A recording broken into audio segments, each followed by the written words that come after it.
thought that help was here. But it was my own reassurance bouncing round 100,000 times in my own ecosphere. If every time you speak you keep it off the record, consequently you can keep your record clear. And if you mute the speech that shakes your frail beliefs, you only seek to insulate your image and continue down the stream in the direction clout and credit steers. Directly from your mouth into am I the asshole Reddit's ears. Directly back into the greasy pockets of some Gates Foundation financiers. And then directly back into the frantic final thoughts of early trial Neuralink volunteers, staring at the numb and mumbling vacancies where recently had been their peers. Half of whom are glitching with the memory stuck on pause, and half have zero fucking clue just who they are or why they're here. It's been said that fear is all we have to fear, but that was back before the basosphere condenser came along, distilling concentrated fear that's diamond pure, crystal clear, oppressor strong, and woven into every single article you read and song they let you hear. And then Elon heard that Jeff enhanced our fears by 86%, and he said, hold my beer. And not a single sheep among the herd would turn their head or say a word, cause they were all too busy begging for the shears, begging for the muzzle, happy just to guzzle, feed, and watch a screen for all their years. Man, to each his own, can't afford a home, but they'll let you have your cozy little ecosphere, where there among your own devices you can break the seventh seal, overthrow the oracles, and slay the seer. All the tomes were burned and all the lips were seared. Shut your eyes and all our lives just disappear. Now blink them twice. Welcome to your ecosphere.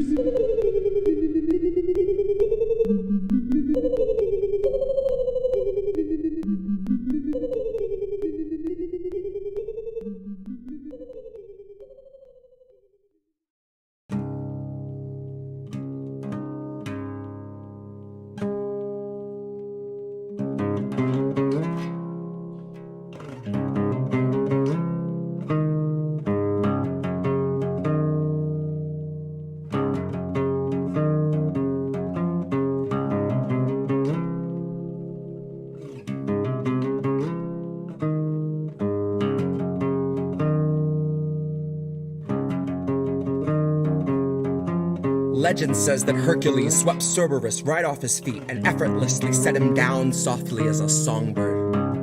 Atlas kept the world upon his back and every day wondered whether he could stand it any longer. And Reade came out to say the man they tried to label the messiah of morality was really just another rapist. And I don't intend to hesitate when asked who was the stronger. Tara, like Assange, knew that carrying the truth would be the hardest labor.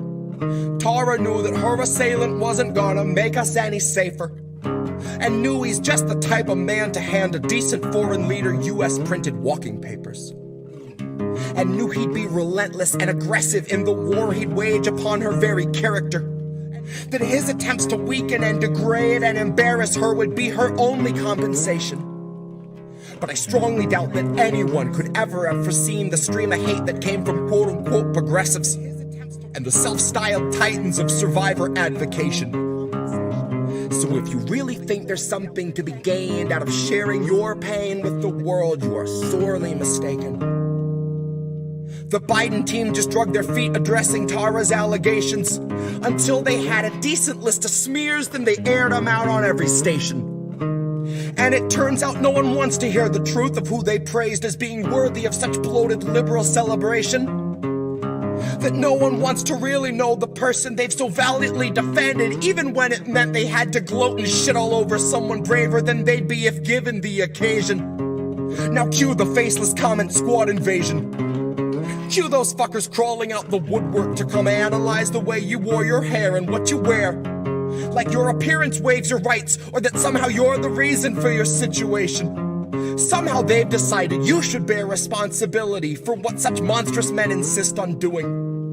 Somehow they're deluded by the empty, hypocritical, and useless fucking platitudes that bastard keeps on spewing. And I think it's very telling that the best of their excuses when they try to come and justify our president's abuses is a hearty butt Trump. In which case I'll remind you that you never saw the news attempt to sell us Donald Trump like he was morally upstanding or a decent human. But when Joe says something bigoted or ogles someone's little kid, CNN says, isn't this refreshing? Biden's like a mix of JFK and FDR with all the finer parts of Harry Truman. Christ, I know that they don't think that we're the brightest, but at least pretend we got a couple lumens. Ask yourself if you have ever questioned what they fed you, or do you just shut your eyes and then consume it? And now ask yourself if you ate every one of Biden's lies under guise of harm reduction and the promise of a slight improvement. And now imagine long ago that Biden chose to show you who he really was by traumatizing you for his amusement. Now imagine that you watched him touch a Bible with those filthy hands, and then assume the power of the highest seat in all the land, of knowing your attacker wields a global coalition born of 3-letter agencies who'll make a life's mission out of trying to discredit you through lies, damn lies, and collusion. Big tech is never gonna separate from our surveillance state. Fuck's sakes, they're just a breath away from total fusion. So there will come a time where even if you see the light, your voice will never reach the sky through all the bots and all the noise pollution. So trust us when we tell you that the masking of abuses is perhaps this country's oldest institution. And I know nothing nobler than facing it in honor of the truth when you know that the people holding power have been neutralizing truth since there was wet ink on the Constitution. So know that Tara's truth is something crucial to the movement. And if you see yourself a partner to the revolution, help this country see through all the baseless propaganda through the crux of Joe's illusions. And recognize that Tara Reade gave everything she had so she could tell us what the truth is. Recognize the decent thing to do when someone bears their soul and shows their bruises is not to ask for context or offer up your own solutions. Your job is just to listen with an honest mind and put yourself on Tara's side a moment so you understand the path she chooses. That there is no instant fame worth the dragging of your name. And if that's what you think, you've a lot to learn about the kind of facts the mob can handle and the kind that it refuses. You've a lot to learn about the news and all its many uses.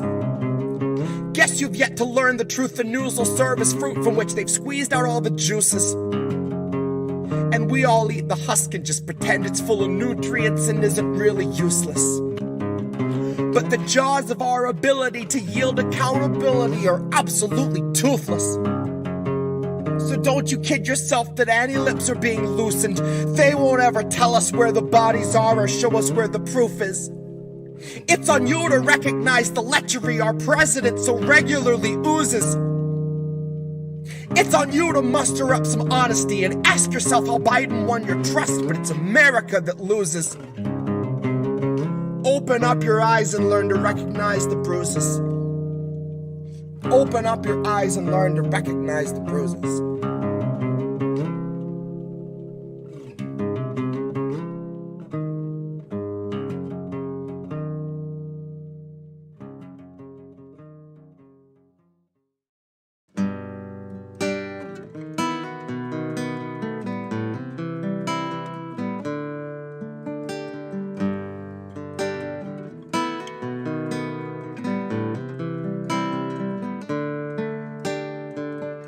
They'll gladly pay you by the hour for a minute or so, so you can sign off on the towers where they'll piss on your home. And if you feel like you're just powerless to answer them no, it's 'cause you are.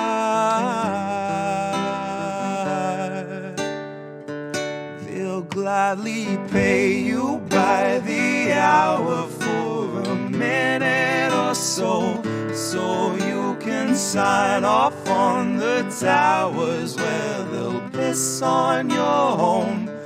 And if you feel like you're just powerless to answer them no, it's 'cause you are.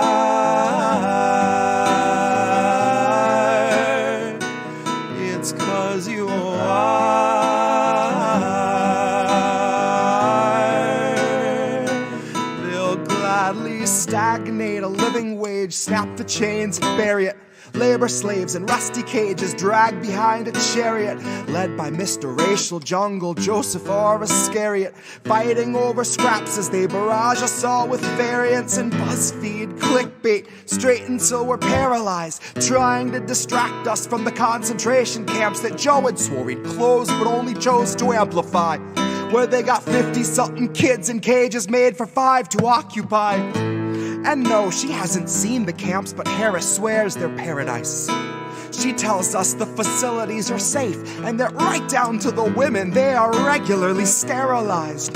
Then she throws her head back and she proceeds to laugh, that sort of heartless cackle you'd expect from someone working steadfastly on behalf of the virus and a Congress full of parasites. And where was I? I was busy cashing every blue check, demonstrating plainly all the narratives expected from the verified. I was busy breeding verbal leeches by the terabyte. Train them to exsanguinate the wealthy while they sleep at night. Bleed the oil barons dry and barren. Say they showed us how to share and now we share alike. Tell them I contracted rabies from a feral mic. Now I'm just another species losing sleep to noise pollution and these glaring lights, forced to change its habits and adapt to just survive.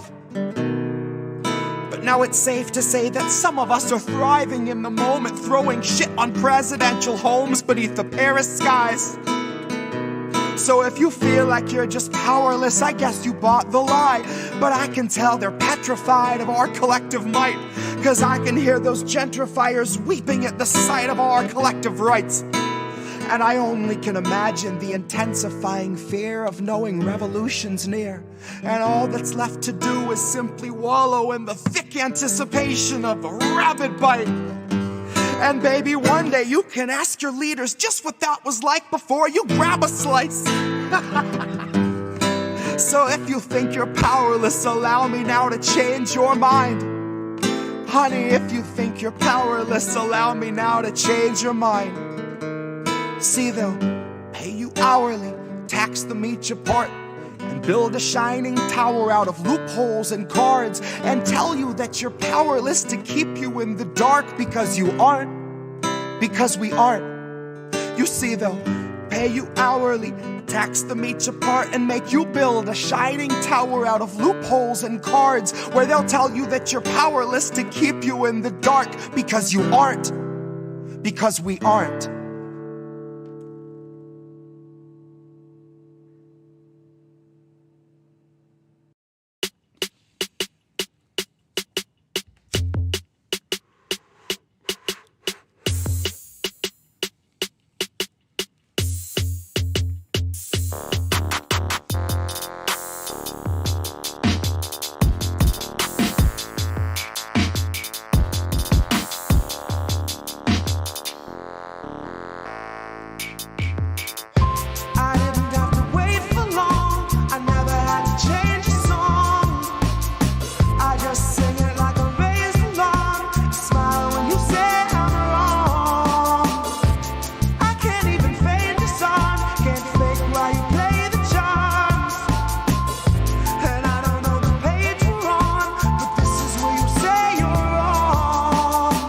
Perfect time for you to burn the bridge to self-forgiveness. Now's the chance, take a stand, stay your hand before you cast another vote for corporate interest. Another vote that chokes your hopes of owning your own home or opening a business. They love to say their hands were tied, the stars just weren't aligned for them to get their votes in line to see their promises delivered. But they killed it in an instant. Bills don't die by accident, they're all assassinated on behalf of the congressionally kismet by some lobbyists who see themselves as agents.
everyone to the Politics of Survival. I'm your host, Tara Reade, and I am really happy to be here tonight. I want to do kind of a little FYI to my audience.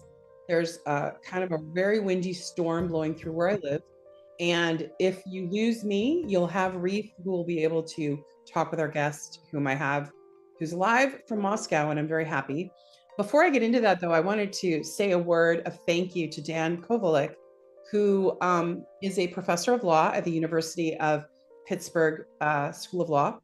And he is a humanitarian lawyer. And he had to take my place today at the UN.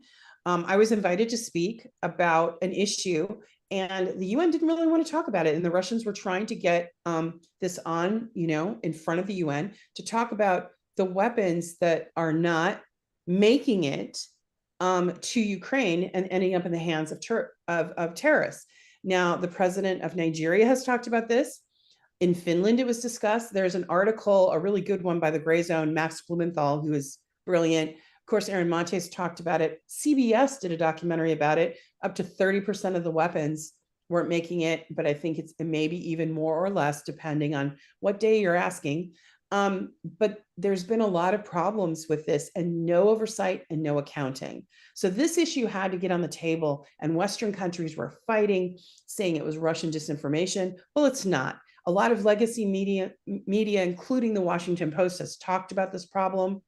And all citizens of the world, America and Europe, should be very concerned that these billions of dollars worth of weapons are going into the hands of terrorists all over Europe and in Africa. And, what are we doing? And Ukraine is not doing the proper paperwork, is what's being shown by some of the legacy media's reporting. And so we're not even talking about what they call Russian disinformation or independent media. We're talking about legacy American media as well as British that's noticing, and Interpol, which is a law enforcement agency of Europe, talked about the danger of all these weapons flooding the black market via the web. And of course, that might involve cryptocurrency, which, as you recall, my audience that's listening, about the FTX scandal. So anyway, this is on the radar. Please go check it out. There's a link on my Twitter to Dan Kovalik's wonderful testimony. As I said, I was supposed to talk, and I even had the video link, and I was approved and vetted or whatever. And then all of a sudden the video link was canceled by, apparently, you can probably guess who would not want me to speak in front of the UN, in front of other world leaders. But you know what? I'm not going to be intimidated, and I'm not going to be silent. So Joe Biden's administration can just take a seat, because you know what? I'm here and I'm still standing, and I'm going to be a warrior for the truth.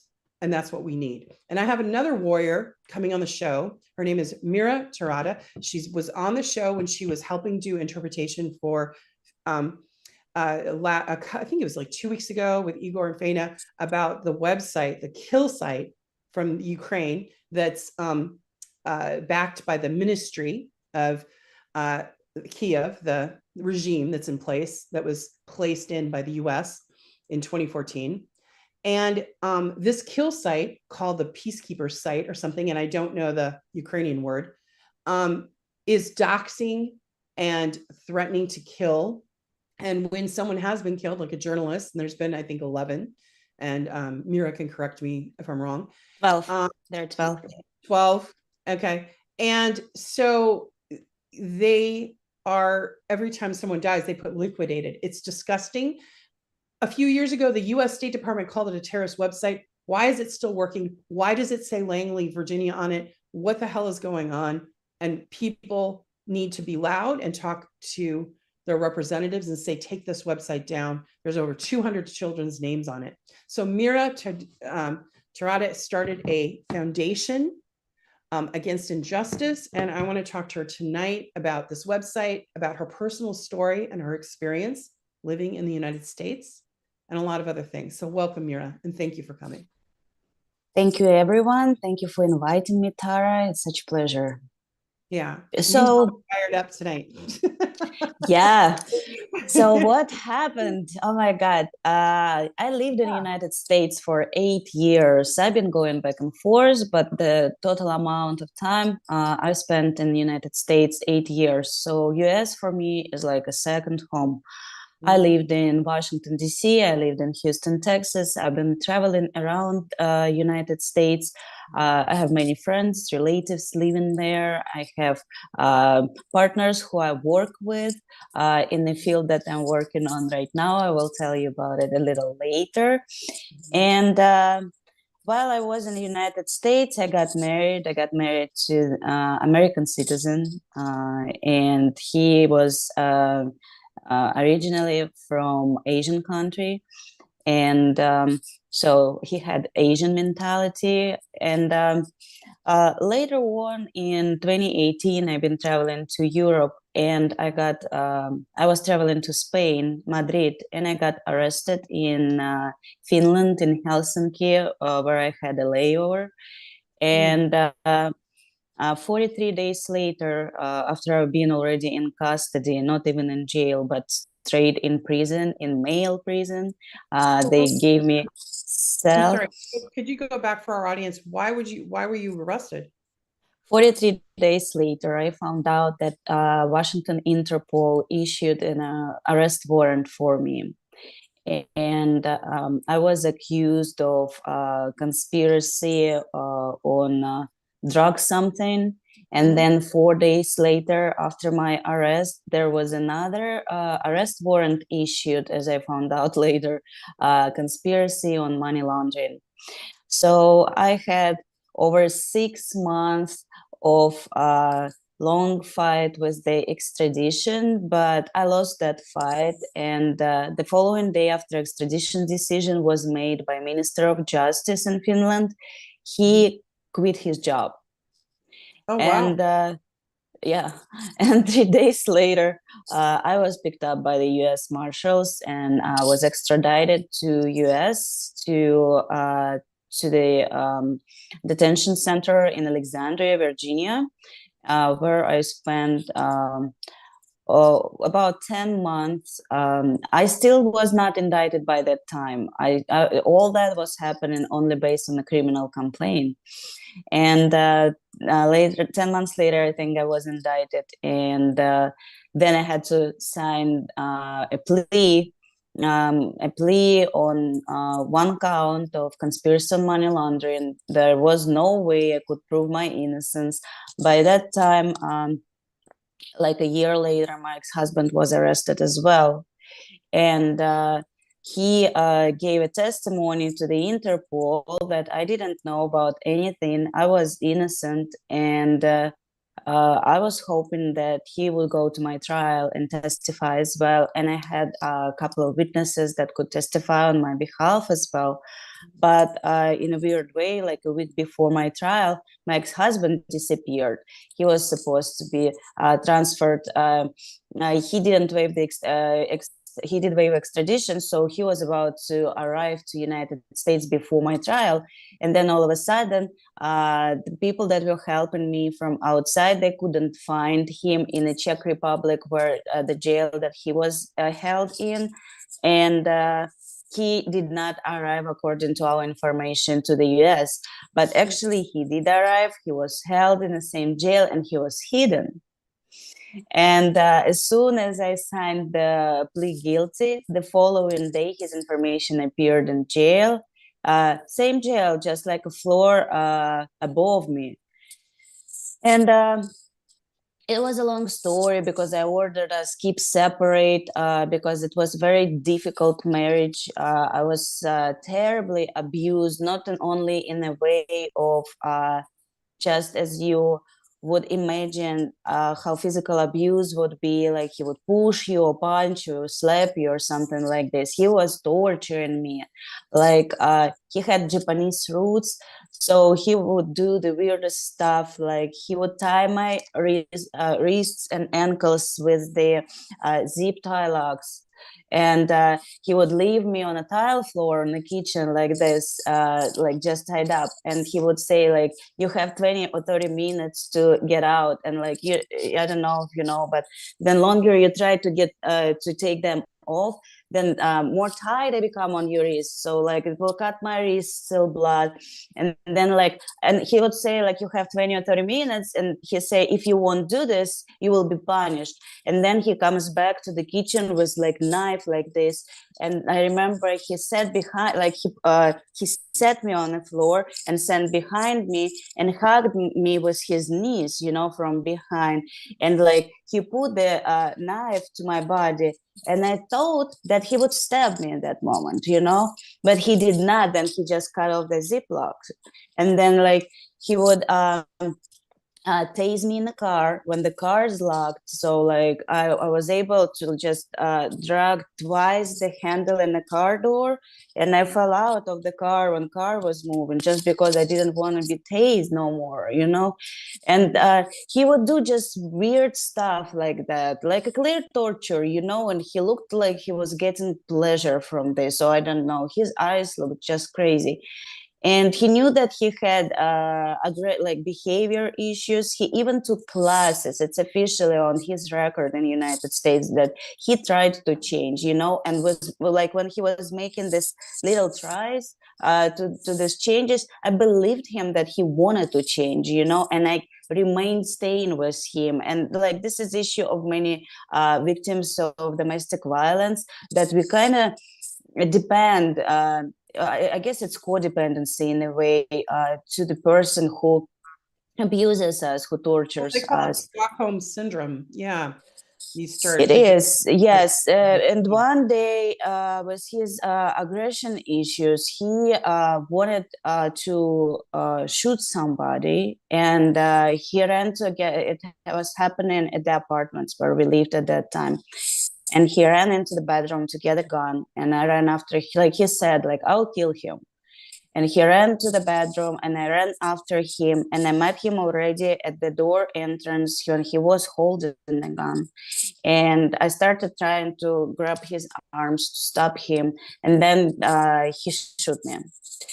And I ended up in a Memorial Hermann Hospital. Actually, I ended up in some other hospital. I don't remember which one was that, but they could not do the surgery there, so they transferred me to the Memorial Hermann Hospital, where like they did all kind of stuff, and where were you shot? saved me. Leg, like the bullet came to the door and ricocheted from the door into my leg, and it crushed the bone. So it was terrible healing process. It took a very long time. I was first in a wheelchair. They said I would never be able to walk again, but then I was pushing, you know. I could not just be agree. It was in 2015, so it was like what, 7 years ago. At that time I was 27. I couldn't agree be on a wheelchair at 27, you know. And so I was pushing myself, and then like I moved slowly to the walker, and then to the cane, you know. And then like I was making my first baby steps around the coffee table. I still remember how painful it was. 2 steps, I break all in sweat, you know, because it was so difficult. I had to learn how to walk again. And anyhow, when I was already in jail, so I couldn't leave him, you know. Like like at first when we lived in the United States, he wouldn't let me go. He would keep my passport. My cell phone would work only from Wi-Fi. So if I would be outside, my phone doesn't work. I didn't have any pocket money. He wouldn't let me to go anywhere on my own. It would be either him, either someone around me. Like he would lock me in the house and things like that. And then when I was able to physically separate from him, I left to Russia, but he called me and he convinced me that he wants to come to Russia and save our marriage, and things will be different. And of course, I don't know, as probably many women, I believed him again, and I let him come to Russia. And again, he's hard, like he tried to change hard, but there's something inside him, some mental issue, you know, that doesn't let him. And I was hoping that medically it could be fixed, but he didn't want to take any medication, you know. But what he did, he would drink, and alcohol just like would make it even worse. And in this case, when he was in Russia, he became like so depressed that he didn't want to work. The culture difference, the language difference. He'd been learning language, but it still was not fast enough as he wanted to. So he became completely dependent from me because I was working at the international IT company. And in this case, I could not, kick him out because I understand that he doesn't have nobody. So it just like, it was so crazy, you know, it was that circle that I could not break. And finally, when, I guess in a way, because this relationship was going downhill so badly, I mean, the abuse continued in Russia. Like when he came to Russia, like he held himself like for about 1 month, and then everything went back to the same circle. And then he beat up my stepfather, and then later on he would raise his hand on my mother. So things just got completely out of I wouldn't even say call it out of hands. It just went crazy, insane. And I was looking for the ways how to get out of this marriage, but I knew that we need like a physical separation, because it's the only way for the domestic violence victim. Physically separate yourself, to change your phone number so he would not have allowance to you completely. And me and my mom, we went, my stepfather passed away, and that's how we went on that trip. She was very depressed, so I went her a little bit like to get away, and that's how I got arrested. And this actual physical distance helped me, like this bad thing that happened to me, helped me to think what was happening, and kind of work on my brain. I worked with the psychologist also inside the prison, and then I got consultation from the lawyer, then I got consultation from the psychologist, then I met with the priest, because in Orthodox Christianity, divorce is something, you know, that not really accepted unless, you know, some certain circumstances like mine. So I kind of got explanation from the priest. So I felt free to file a divorce, which I did. And yes, already in the church allowed you to stay in the church. I mean, did they allow you to stay? Yeah, yes, of course. Oh, what a cat. He's listening to your story, and he sympathizes. Yes, looks like it. His name's Che Guevara. Anyway, go ahead. He is very cute. And when he arrived in the same jail, I ordered us keep separate. But unfortunately, U.S. authorities in jail, they ignored it. But you know, I would believe if it happens once, it's a mistake. But when it happens second, third time, it's already an intention to see what's going to happen when they see each other. And that's what they did. They would cross us constantly, like either like at the a church service, which he wouldn't go because he's a Buddhist, but he would go there, register there just to see me. And like we keep separate. We shouldn't be together. Anyhow, long story short, I had to plead guilty. I got 1 count on conspiracy on my laundering, and I got 3 years. The judge took 6 months off for the time that I spent in prison. And then I had like 2.5 years left. And on my release day, I was not released. And later on, I found out that US authorities lost my passports, so I couldn't fly back home. And besides that, they kept my international passport. But I know that they didn't lose it, because now working with prisoners, with Russian prisoners who are arrested all over the world, I know that it's normal practice when authorities keep your documentation and they just use it for whatever purposes. And they kept my national passport, which is the property of Russian Federation, and they knew it, and it's completely illegal, but who cares, because US law is the extraterritorial law. So none of the laws, including international laws, unless they're part of that agreement that they signed, touches them, they can do whatever. And so when you don't have your national passport, you have to prove that you're the citizen of your country. So I had to prove that I'm Russian. And then they said that I got COVID. And 2 weeks after I was diagnosed with COVID, I had already normal tests, but they did not report that I'm healthy to the ICE in order to prepare my deportation papers.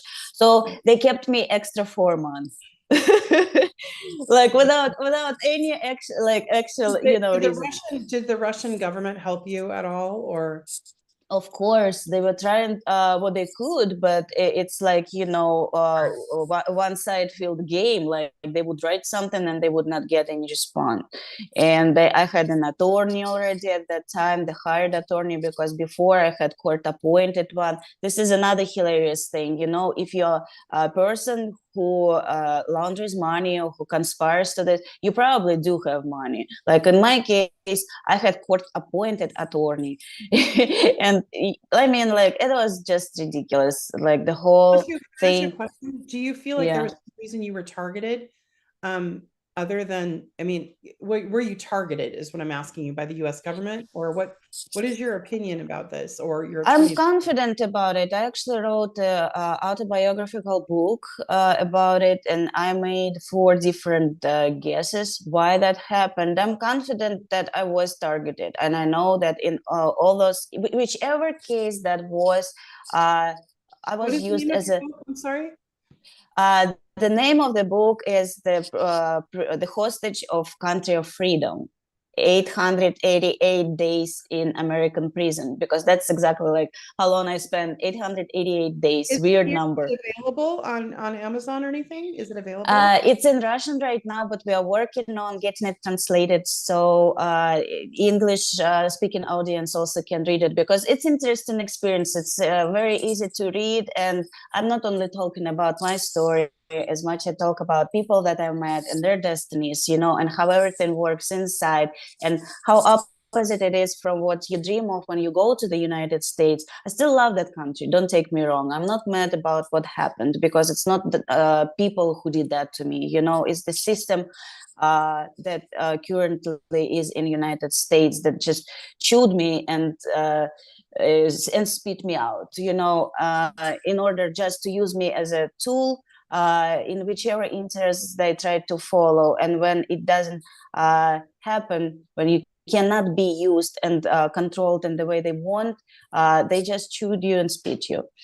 And unfortunately, that's what happened to me. And the funny part, like, I hope that what they've been doing, because what was used against me while my incarceration, according to the international law, would be described as a torture, because all those shackle system that right now in the US, according to the international law, it's a torture. All that situation with the food, with the lack of medical care, with the psychological pressure on a daily basis, segregation, because I was segregated over 1 year.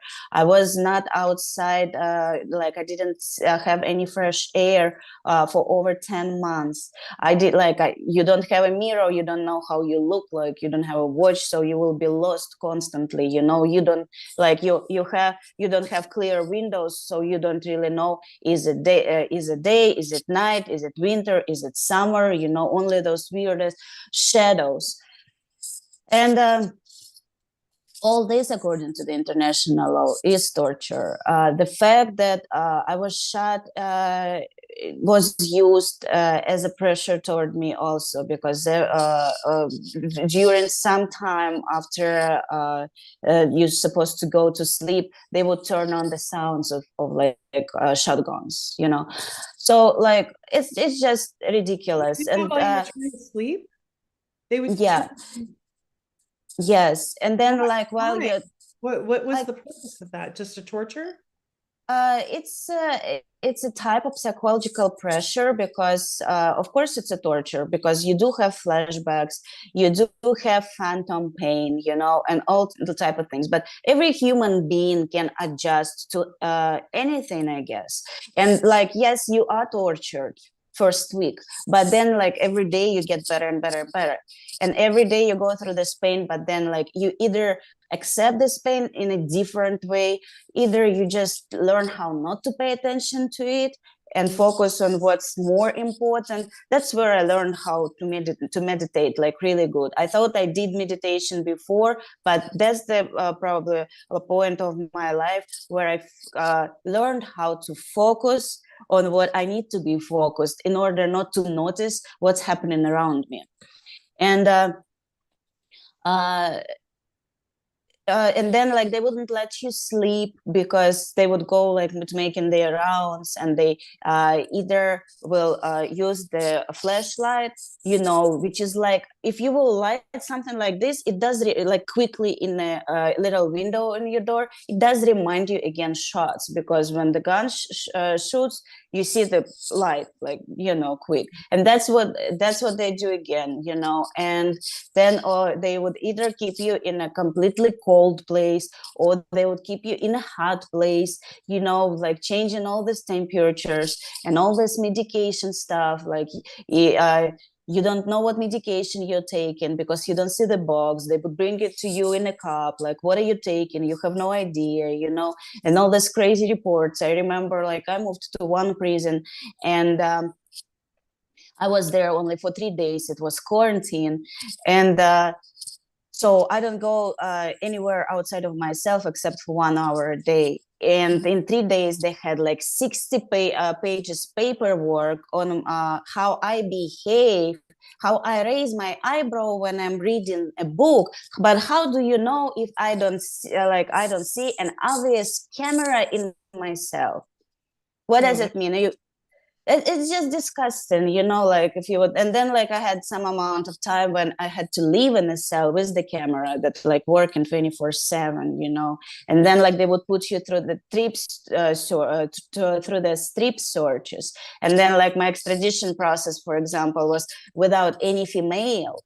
It was all men, so you would have to go to the bathroom handcuffed with the man. Like you would have to you spend like, we were flying almost 24 hours because we had a layover in Amsterdam, and then it was a plane delay and so on. So you would have to be with that person constantly, and it's a man. And after the abuse I went through, it's not that easy. Anyhow, there was a lot. Like I'm writing about some of the stuff in the book. Some of the stuff will go into other parts of art that will be made out of my story. But anyhow, I wrote another book. I'm so sorry that you went through that, Mira. And especially, being a domestic violence victim, and nobody in the U.S. helped you, and instead they just harmed you. And there's so much xenophobia and bigotry here. It is so disgusting. And I actually did try to get help in Texas. I did try to get help in Texas. That day when I fell out of the car and my ex-husband drove away, I was able to get a hold of 911. And when police came, they refused to go into the house because he was in there and he is the resident of the house. And I was an immigrant and Russian. And and that's all. That's all what matters. All Russian got in fight was here. Like they were even asking if we are legally married, and like of course I don't have any paperwork on me, so they didn't even believe the fact that we were officially married. They thought that I am the Russian who came to United States, a gold digger, and got in fight with her boyfriend, and it's just ridiculous. So of course, according to that, I also had a huge disappointment in the police from the beginning. Had trust issues with them because had terrible experience. So there's just a lot. And then I wrote another book actually about how to resist psychological pressure. That's been translated to French and published last week in Canada. And that book is in Amazon and so on. What's the name of it? How to survive under psychological pressure. That's the name of it. Okay. Hey, Reade, Yeah. do a quick search and see if we can find it. Oh, thank you. Reef is here. And in the background, they're helping. Mira, you have been through so much. So you made it back to Russia.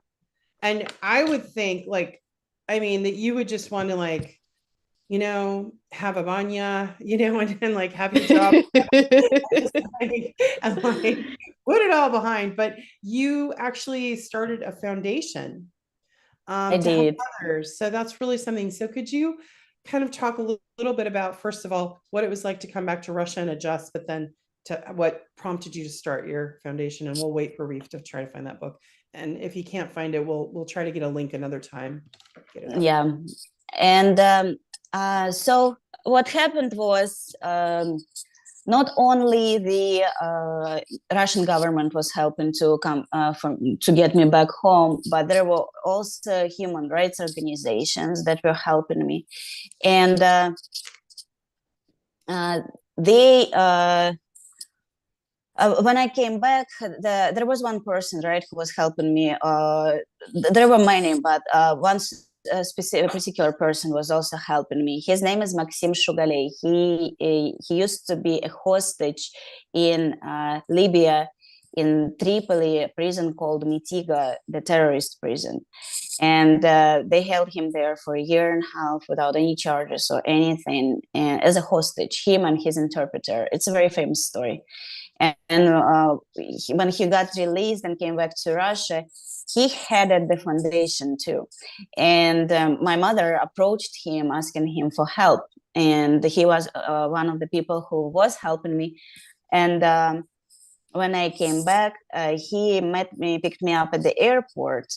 And he explained to me, if I will not jump on work right now, I might go into so much depression that it will be very difficult later on to be able, you just will drown into your thoughts and and then analyzing what happened to you.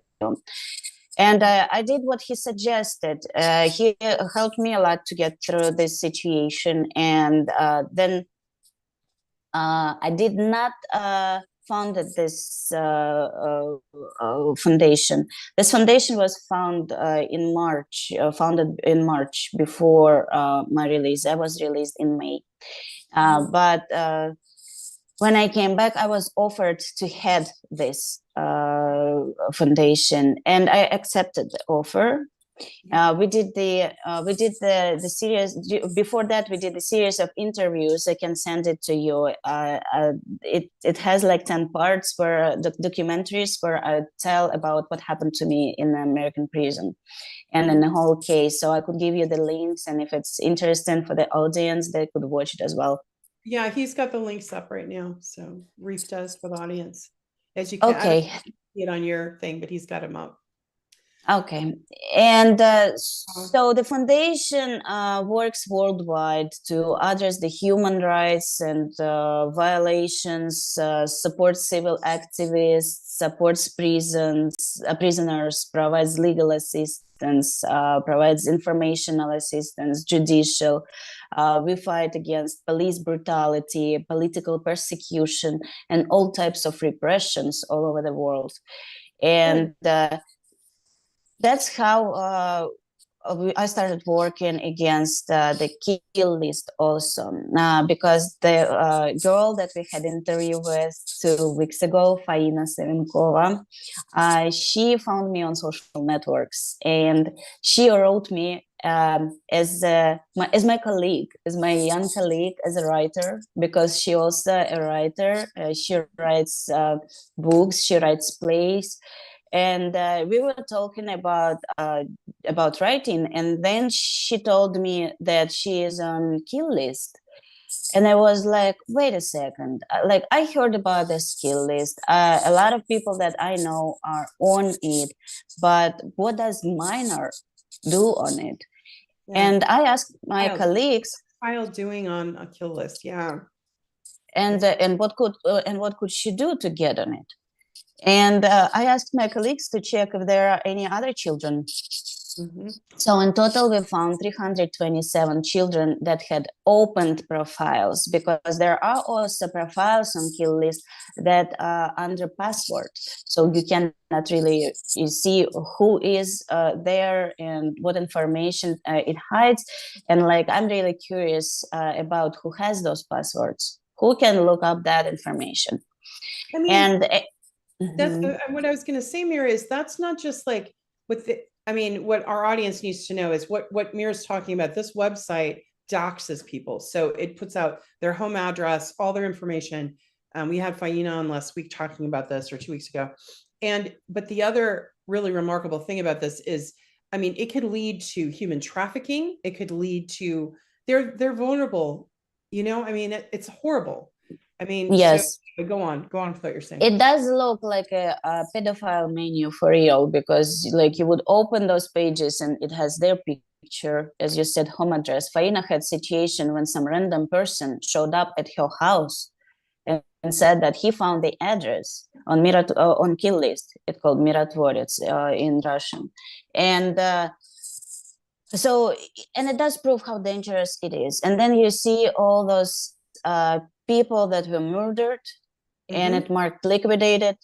And you know, that interesting part, we did analyze that part of who is on what children are on the list. Like it's not only Russians, like if you would say, right, it's also Ukrainian children, it's also LDPR children, right, from Donbass, it's also Belarusian, Armenian, from Azerbaijan, from different countries, different ages. The youngest child is 9 years old, she's a girl. She ended up, yeah, I thought Faina was the youngest at first when I met her, but like, what was my shock when we found out that the youngest one is 9 years old, and she ended up on kill list for participating in a Victory Day parade. Like what? And some of them ended up there because they went on vacation with their parents to Crimea. That part of Russia currently that Ukraine is trying to get so hard. So whoever would go on vacation, to Crimea may end up there. And like, I'm on that list too. And I got there, like I have many charges that they accused me of, but one of the charges that just kind of cuts my ear all the time I hear those words is humanitarian aggression. How is it even possible, you would think, right? I will tell you how. People from Donbass asked me to send them my book, and I sent a box of books to them to read, where I tell my story, because they see a lot in common in a way, because in partly I was hostage, I went also through the gun wound, and it's a lot that people from Donbass are going through. A lot of their relatives are hostage, many of them been wounded, and they want, it's interesting how that works, and how it clicks in their mind that we have similar life stories, and how we went through this. They said it inspires them. The book went to the library, to the hospitals, and to the military troops, because when they have a break, they can read a little bit and get away. And I was accused of the humanitarian aggression. Unbelievable. Yeah. So, Igor, and very famous people are on the website, I think, probably to get attention, like Roger Waters, the musician, who's very outspoken about freeing Julian Assange. Igor Lopotonik, Oliver Stone. Igor is a producer director, works with Oliver Stone as well, the famous award-winning director. And there's so many. I am so sorry that you have to live under that kind of fear, like to not be able to travel to those places to do your humanitarian work without that fear of, being targeted. I just came back 2 weeks ago from Donbass. I still travel. It went perfect, actually. Me and Faina were awarded. We got the state award for the having caring hearts, and no matter what, living under all this pressure and threats and danger, we still do our work. We still protect children of Donbass. Me and Faina, we did first children Congress. It was like a video bridge in between children from Lugansk and St. Petersburg, and it was so nice. All that support was given. I remember one boy, he was 6 years old from St. Petersburg, and he was interviewed. His grandmother was there, so he was interviewed, and the journalist asked him, like, so what do you want to say to the children from Donbass? And he said, don't be afraid, we are together. And it was so cute, you know. Like they have so much like compassion and support and all of that. So right now I'm planning, not right now, but in 2023 after the holidays, God willing, I will do the international congress, and I would want to introduce to each other children from Syria, from Afghanistan, from Iraq, who's been invaded and bombed by NATO countries, who went through something similar that Donbass children are going through right now, so they can share their experience and help each other. It's so important for them to feel that they are not alone, that people care, because for 8 years the whole world was silent. Very silent. Yeah, that's a kind of a I mean, I can't even imagine. That's kind of a gaslighting is the term that's used in the U.S. based on a yeah, well, you're familiar with it. I mean, it's just I've been to American prison. That's what they do in there as well. Yeah, they gaslighting, experiments, Asha, and all kinds of stuff. It's bizarre. United States is like has like all these two sides of the same medal, you know, the beautiful world and the completely dark world, and the same as people, beautiful people and completely dark. I'm so sorry that happened, but I'm also so happy that you're bringing peace and joy to children and comfort and compassion, because that they need to see that in order to grow up and be that, right? Like if they're constantly seeing violence and hate and bigotry and you know, that's just it creates the future of the world in a dark place, right? So you're bringing light where there's darkness, and thank you. Yeah, so thank you for doing that. As far as what's the next step that can be taken to get this website taken down? Faina already did a video to the UN, and that's what got her on the list. But like, where can we go to say stop it? Like internationally, bridging our communities, bridging our will to make this website be taken down, because it was deemed a terrorist site by Western countries a few years ago. So suddenly it's now being used. And I had mentioned earlier, you know, Wyatt Reade, the journalist who I had on the show very soon after he was almost killed. He was on that list. And then as soon as he arrived, he did something with his phone and it gave his location. And an hour later, his hotel was bombed. He was almost killed. He was a minute away. Ava Bartlett almost killed. I mean, and then an RT journalist was almost killed, and his cameraman. I mean, it just keeps happening, and we need the Western countries to listen and take down that website. So what can we do? Well, we took all possible measures. So, of course, right now it's a work of all of us to not let the subject go away as it used to before, because so many times the subject was raised, but by a single person, and single voice in a desert cannot be heard. But we were able, the Foundation to Battle Injustice that I'm head of, we were able to gather different international journalists together. We did the press conference, and now all over the world people are talking about kill list, and we should not let our voices to be silent again. What we did, we collected 2 reports, one report on children and one report on journalists, because there were like over 340 journalists on kill list, 12 who were murdered. One of them is my friend, like-minded person, Daria Dugina, who was blown up in her car. And by the way, December 15th is her birthday. She would be 30. I'm preparing a huge event for her. I'm trying to do an award in her name, and on a yearly basis, once a year on her birthday, 2 people will be getting that award for for their input in traditional values and face to Russia. And anyhow, we collected those reports and we passed it to Dmitry Polyansky that you mentioned at the beginning of the show, and he submitted it to the UN. And at first, kill list was just condemned and nothing happened. So for all these months, we've been working on trying to get UNICEF, the Children Foundation, on the base of the UN to get any reaction from them. Faina came to Moscow. We tried to arrange with Dmitry Polyansky meeting with representatives of UNICEF and Faina, and they refused to meet, and they did not meet.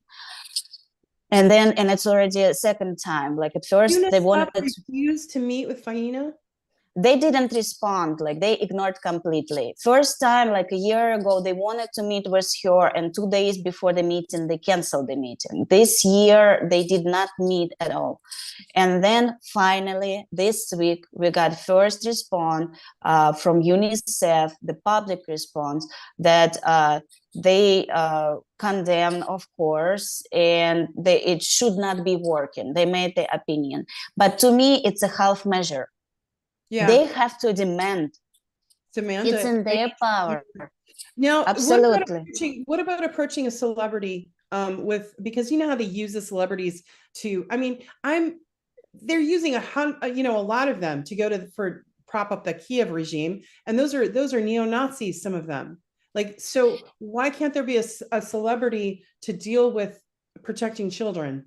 And that's what we've been thinking about. Yeah, we wrote, the hosting provider of this company, of the kill list, is company located in California called Cloudflare. Not long ago, Cloudflare had a scandal over similar website that was posting personal information of transgenders. Yes. And when that happened, Cloudflare shut down that website. So we wrote a letter, but Cloudflare ignored it. And in this case, and I understand going and pressing charges in the United States, maybe for some people painful in a way or in a financial way. But I think the good way, if the celebrity will approach Cloudflare by telling them hey, look, my personal information is here. So I'm telling you, please cancel the service. So that way I will not press charges, something like that. Try to fix it in a peaceful level. But I'm hoping that through you, we will be able together to call on some celebrities who maybe one single person, or better if people would gather and we finally will get this work done, because it's not only immoral, it's truly criminal, because without your allowance, your personal information cannot be published nowhere. It's illegal on every national and international law. People are getting murdered. There are bids on that website. Oh, you will get $10,000, $15,000, $20,000 for murdering this or that person. How crazy this is. Wow.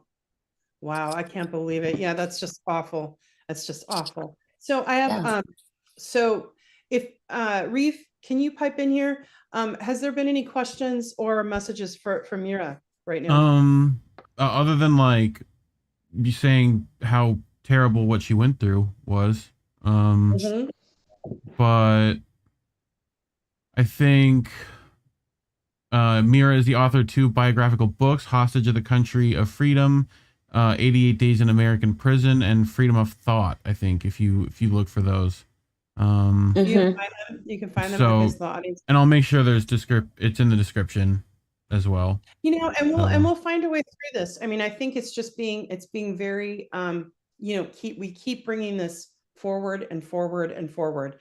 And I'm kind of loud. I have a loud voice online, so I will Thank you, Tara. I believe only together we can do it.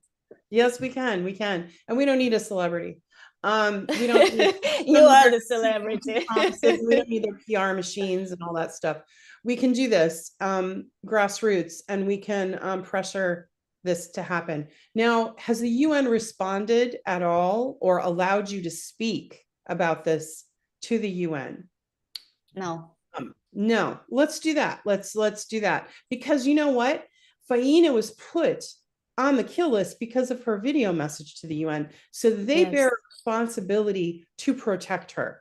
That's an international responsibility. That's a human rights issue.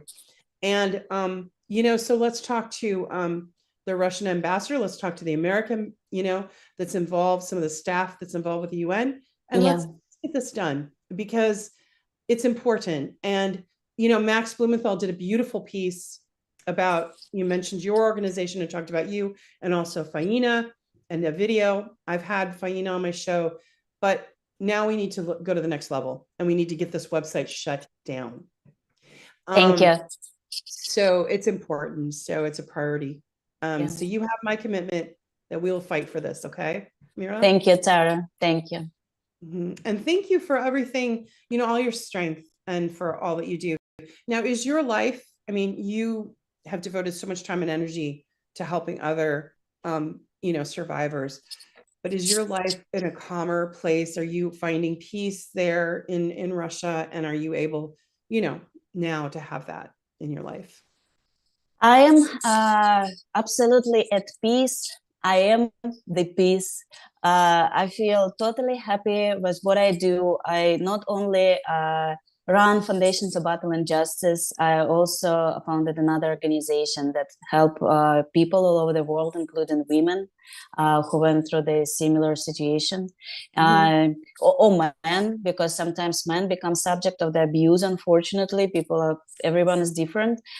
So I'm absolutely happy. I write in my personal life. I'm also very happy, and I wish everyone to be at peace, to be that peace, and I wish everyone to have faith, hope, not to lose love. I'm not telling love between man and woman. I'm talking about love to every human being, because only by loving other people you will not get that hate inside yourself. In one certain time I made this collage in prison and I put it to the window, and it said, "You will not get my hate," because it seemed like everyone was trying just to piss you off, and get you angry, get you emotional, and get you probably more in troubles or something. Like the Bible says, in your anger, do not sin. And that's what I was trying to do. And like sometimes if I don't feel for some reason love towards someone, I try to raise it inside me by my deeds. If I will start doing something good to that person, I will fall in love with that person. And if I already love that person, my deeds will be always good. So I think that's the key point of just remain human. That's a beautiful, beautiful way to end the show. And I just want to thank you again for all your bravery, for your foundation. There are links that people can look to find you and to, get a hold of you if they have questions or want to know more. And to my audience, thank you for joining us, all the night owls that stayed up to do so. I appreciate it. I appreciate your support. So does INN, Indie News Network. And I love my team, Indy, Greg, and Reef. Thank you. And Greg does the artwork. So the beautiful thumbnail that you saw is by Mad Crab. You can find him on Twitter. So you can find Mira. Mira, do you have a public channel on Telegram by chance? I do. What's the name of it? Voice of Rightness. Voice of Rightness. Okay, you can find it on there. And is it in Russian or English or both? It's in English. It's t.me / and then Voice of Rightness. Or you can just type my name, Mira Terada, by English words, and you will find me as well. Good. All right, everyone. Thank you so much. Mira, you got to come back because we have to hear more, and we have to do some work with this website getting shut down. And we're approaching the holiday season, and my heart goes out to all the people in Ukraine, all the Russian soldiers, all Ukrainians, all working people in Europe as well, and working people in America that didn't want this proxy war that America and NATO is fighting against Russia via Ukraine. And also just, it's mostly the working people in all these countries that are suffering, right? The civilians and the children. And so in this holiday season, let's all try to love one another and find peace. And let's hope that, our leaders find it in their hearts to talk and discuss and not send more weapons of war. Let's, I think all of us just want peace. So on that note, thank you, INN, and thank you, audience, for tuning in. We'll see you next time. This was The Politics of Survival. Good night.